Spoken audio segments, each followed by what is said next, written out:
and sisters of Africa, my children of the diaspora across the oceans, hear me well.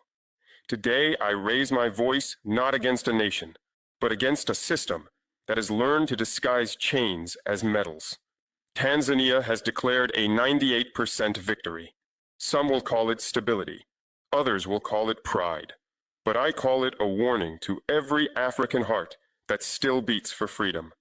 Numbers do not define liberation. A nation can show the highest percentage of votes and still the lowest measure of truth. I have seen how the world celebrates our silence, how they applaud us when we imitate their democracy, but punish us when we demand our sovereignty. My message is not for the politicians, it is for the people, for the Tanzanian youth who wonder if their voice still matters, and for the African American soul who looks back at this continent hoping to find the courage of ancestors rising again.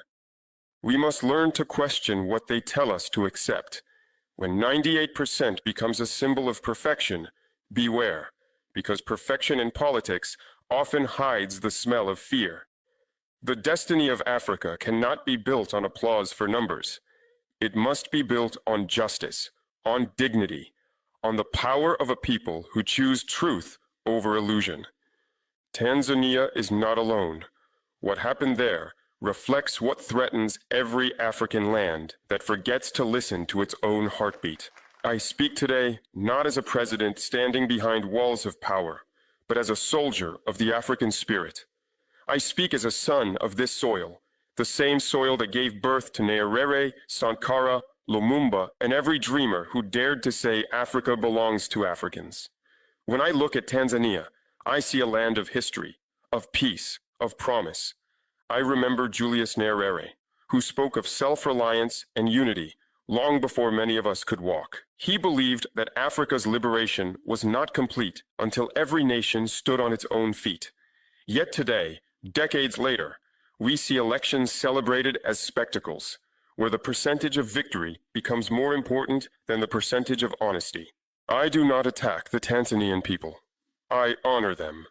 They are our family, bound to us not by borders, but by blood. The struggle of a Tanzanian worker is the struggle of a Burkinabe farmer.